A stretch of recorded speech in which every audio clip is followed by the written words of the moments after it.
Ja tere Raju-fännid, mina olen Harri-Mati Mustonen ja koos stuudiopunktiga teen mina Olli Raju 12 Postimehe videoblogi. Olen täna tulnud siia Tallinnasse kuigi Raju toimub Tartus, 24. korrusele Radisson SS-i katusele ja olen siin oma vana sõbra ja Raju peakorraldajaga Ott Tõnissaarega. No nii, Ott, kas läheb? Tervist, tänan küsimust, väga hästi läheb. 24. korrus, super vaade, Tallinn, päike paistab. Raju on juba, mis siin on, 5 nädalat on aega, sportlased on väga hea. 37 päeva. Mul on hea meel, et sa need kokku lugesid. 37 päeva on jäänud Rajuni. Sportlased on heas vormis, Raju asjaajamised sujuvad, partnerid on ootusärevad, fännid on ootusärevad. Ma arvan, et saab olema väga kõva sündmus ja see kõik tekitab väga head emotsiooni, väga head tuju. Olli Raju 12 toimub siis seekord Tartu A. Le Coq spordimajas, et lähme tagasi sinna Tartu koju, et kuidas seal asjad lähevad ja kuidas sul piletimüügiga läheb? Tartus lähevad alati asjad suurepäraselt. Sel korral meil on 2398 kohta saalis, mis on circa 200 kohta rohkem, kui me Saku Suurhallis välja müüsime. Nii et ma arvan, et sellest saab olema esimene Raju sündmus, mis müüb täis saali välja ja me peame saatma osa inimesi ukse pealt tagasi otse ülekannet vaatama. Et me oleme pikka aega seda sihtinud, ma arvan, et Tartus saab see juhtumist. Tartu sündmused on alati väga erilised, kus inimesed, see vibe ja õhkkond ja inimesed on hoopis teistsugused. Sa viitad sellele, et Tartu on parem kui Tallinn? No, Tartu on parem kui Tallinn. Tartu on mingis mõttes Eesti MMA kants, kus see asi natukene suurema pauguga alguse sai, esimesed rajud toimusid ja Tartus on alati hea tagasi olla, hea sündmusi korraldada. Ma arvan, et see jääb pikaks ajaks niimoodi, et me korraldame ühe sügisese sündmuse Tartus, Tallinna oma tuleb siis aprillikuus järgi. Saku Suurhall on meil Tallinnas uueks koduks. Rajusid on olnud juba 12 ja iga raju on mingit moodi omamoodi ja seekord on tulnud siis teemaks Eesti versus Prantsusmaa. Et ma tahan küsida sult, kus sul see idee tuli, et muidu on olnud ikka Soome, Läti võitlejad, oma versus oma võitlejad, nüüd on siis prantslased kohal ja muidugi prantslased on väga tuntud võitlusspordis, et kuigi MMA võistlemine on neil illegaalne, siis Prantsusmaalt on tulnud väga palju võitlejaid nagu K1 võitleja Jerome Le Banner, UFC võitleja Jack Kongo ja ka UFC üks meistritest George St. Pierre on selle päritoluga. Et kust siuke värk siis tuli? Kuule, selle üle ma olen ise ka veel väga elevil. Eile tuli alles see pressiteade välja.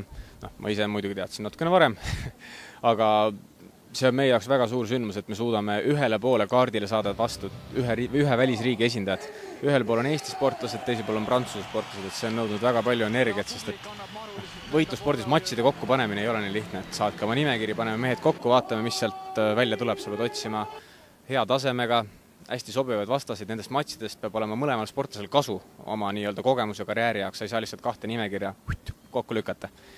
Ja Prantsuse poolega õnnestus läbirääkimine kõige paremini, et võib-olla on osa sellest ka tingitud, et nimelt selle spordis võistlemine on nende riigis keelatud.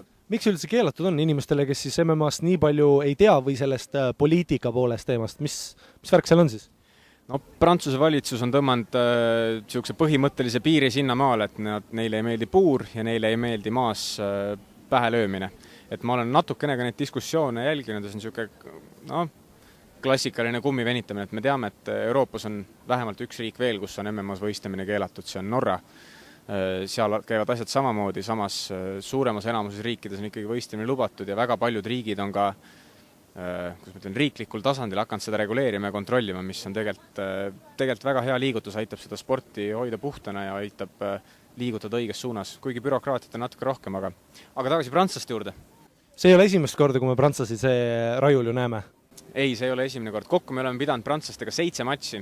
Päris kõvad sõjad on olnud. On küll. Meil on 4 võitu Eesti poolel ja 3 võitu on siis prantslaste poolel. Kui me mõtleme, mis siin Eesti poolel võidud on olnud, meil on 2 knockouti eelmisel Rajul Henri Hiiemäe.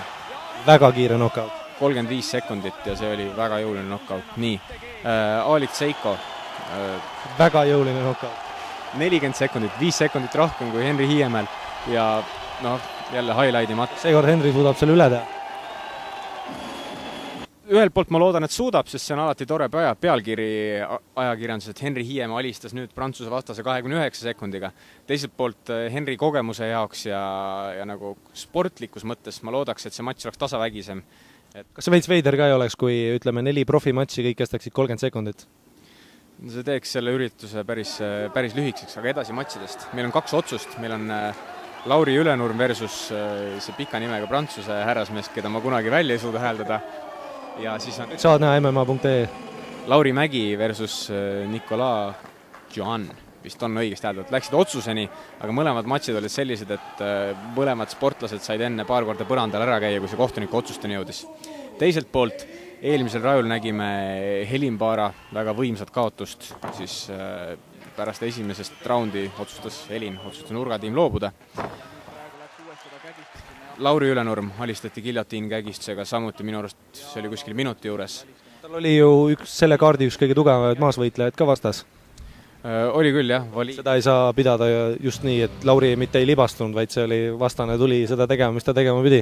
No, eks Lauri ise teab, miks ta see asi ebaõnnestus ja kus ta nõrkused olid. Ma loodan, et mitte loodan, vaid ma tean, et ta on selleks korraks kõvasti nende kallal tööd teinud. Ja muidugi Jason Bonnet pöördelt käelöök. Prantsuse matšid on alati toonud korralikku tulevärki, et sellepärast ma ei kahetse. Plaanis oli ka teha Eesti versus Venemaa, mis oleks kindlasti väga, see on niisugune iidne vastasseis juba. Aga Vene poolega on täna meil veel väga raske asju ajada, et selline euroopalik asjamiskultuur nagu meil on ja vastu Vene poole oma, see on niisugune, ei lähe asjad päris nii, et ma arvan, et seal peab pudel vodkat kõrval olema, et siis saaks asjad aetud ja keegi peab kellegagi maadlema ka vahe. Sa pead trennis ka käima. Jah, rootslastega üritasime asju ajada, aga rootslastel on väga-väga tihe kalender. Rootslased oleksid olnud sellepärast head, et Rootsi on ju tegelikult kõige lähem riik, kus meil UFC on käinud. Rootsi sportlased on UFC-s. Rootsi üks sportlane nüüd astub. Alexander Gustafsson, John Jones, UFC 166. Täpselt astub üles maailmameistri tiitli peale. Et see oleks andnud hea võrdusmomendi, aga ma olen kindlasti väga rahul ka selle Prantsuse sündmusega. Et see ei saa nüüd iga raju juhtuma, et me paneme riik riigi vastu, aga ma arvan, et teatud aja tagant kindlasti riik riigi vastu sündmused juhtuvad. Ma arvan, et me saame siia tuua nii rohkem kui vähem eksootilisi vastasid, aga oluline on see, et see oleks eestlaste jaoks väljakutse, et me saaks mingisugust tagasisidet oma taseme kohta ja kindlasti see peab olema vaatemänguline, mis on selle spordi loomuses juba. Et sellel rajul näeme siis väga palju Eesti vanu tuttavaid, kes on Eesti MMA legendid Eestis, väga tuntud võitlejad, kuid räägime nende vastastest ka natuke. Et mis sa nende kohta saad öelda? Henri Hiiemäel on sel korral väga korralik pähkel vastas 10 võitu, 6 kaotust. Tegemist on Cage Warriorsi veteraniga, ta pidas selle ühe matši, mille ta kaotas, aga ta kaotas selle Euroopa hetkese 7. numbri vastu. Mees on väga plahvatuslik, väga füüsiliselt võimekas ja igas distantsis on tal relvasid löömises, maadluses, maasvõitluses. Lauri Ülenurmel on samuti vastane, kes on pädev igas võitlusdistantsis ja õige pea saame teada ka Jüri Jõgiste ja Jorgen Matsi vastased, et kui nüüd sujuvad asjaajamised nii nagu on plaanitud, siis Jüri Jõgiste saab ühe tugeva taiboksi taustaga mehe vastu. Jüri Jõgist on näidanud väga head püstivõitlust, paneks tal natukene proovile, natuke tugevamate vastaste vastu selle. Ja Jorgen on juba omajagu võite järjest kogunud, et on tema küsinud ka tegelikult juba mitmel korral, et tahaks sellist vastast, kelle vastu ennast testida. Ma loodan, et see hästi õnnestub. Raju ümbel on toimunud alati ka teisi sündmuseid, näiteks doonorluspäev. Mitmende korda sa juba doonorluspäeva teed ja kuidas sellega läheb? Ma arvan, et see on juba 5-6 kord, et see idee tuli täiesti spontaanselt. Üks hommikul ärkasin üles, vaatasin, et meil on päris suur fännibaas ja panustaks seda natukene mujale ka, kui ainult selle spordikeskselt. Mõtlesin, et võtaks mõne hea tegevuse ette ja niimoodi me doonorluse juurde sattusime, sest doonorlus on väga üllas tegevus. Sa lähed annad verd, mis sinu jaoks võib-olla ei ole suur asi, aga sõna otseses mõttes see päästab kellegi elu.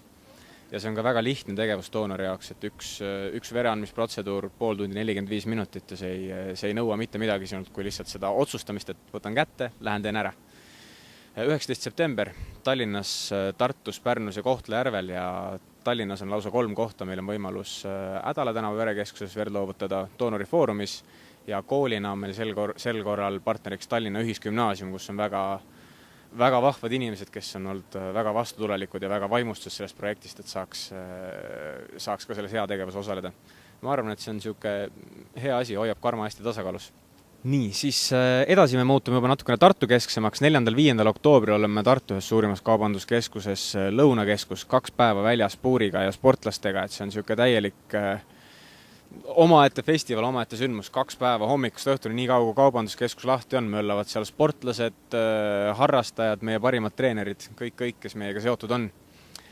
Ja päev enne sündmust, 18. oktoobril toimub teises Tartu suurimas kaubanduskeskuses Taskukeskuses, mis asub otse Tartu kesklinnas, sportlaste ametlik kaalumine. Õhtu kella 6, umbes tund aega kestab, kus siis kõik õhtusel sündmusel osalevad sportlased astuvad lavale, vaadatakse, kas on kaalus ja sportlased saavad ka esmakordselt üksteisele otsa vaadata, et mis meestega tegemist on. Et tavaliselt väga, väga ärev ja pingeline sündmus.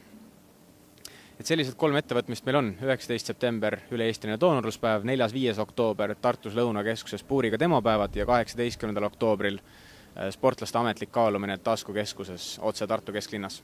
Raju on olnud juba profiliiga päris pikka aega ja nüüd on tulnud uuesti amatöörmehed. Kust tekkis siuke mõte?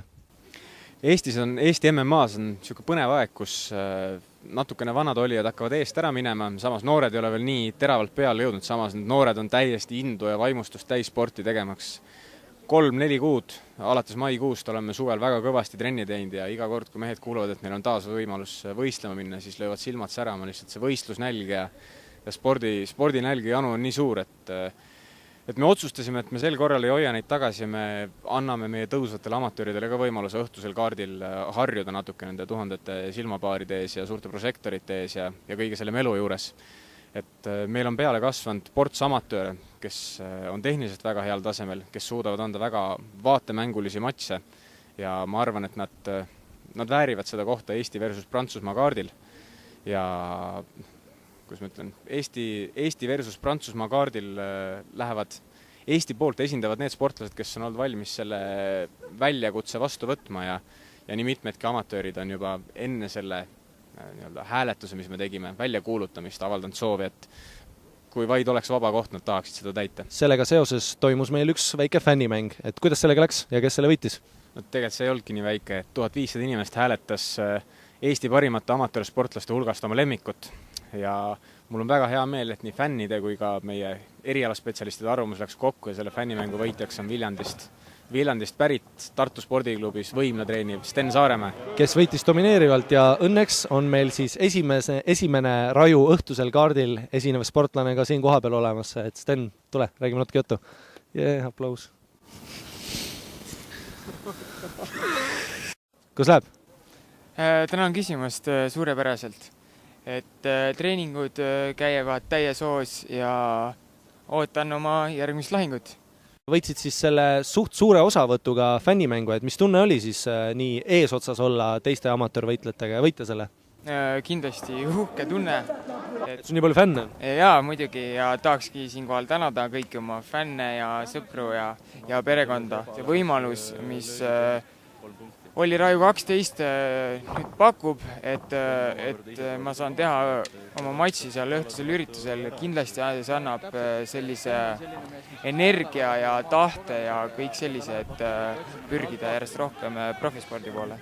Veits närvis oled ka, mõeldes, et nii palju inimesi näevad sinu etteastet? Et muidugi see on esmakordne kogemus nii suure publikumi ees võistelda, kuid ma tean, et saali koguneb kindlasti palju minu sõpru, tuttavaid, kindlasti mu perekond motiveerib mind pingutama veelgi rohkem. Kuidas sul selleks Rajuks ettevalmistumine läinud on? Treeningud lähevad hästi, vigastusi ei ole?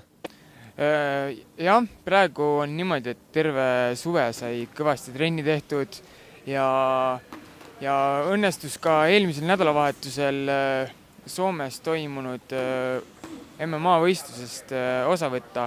Kuidas läks? Võitsin selle matši kohtuniku otsusega ja ega siin midagi. Samamoodi tuleb edasi minna, nagu on terve suvi trenni tehtud ja vaatame, mis saab Rajul. Arme näos ei ole, kõik on okei? Ja kõik on korras, praegu on tervis väga hea. Et kuigi sina oled amatöörvõitleja, siis oled treeninud väga palju edukate profivõitlejad, nagu Henri Hiiemäe, Ott Tõnissaar, oled ka treeninud Eesti eduka Kreeka-Rooma maadleja Kristjan Pressiga. Et kas sa ise ka tunned, et arened väga kiiresti nendega koos treenides? Jaa, kindlasti.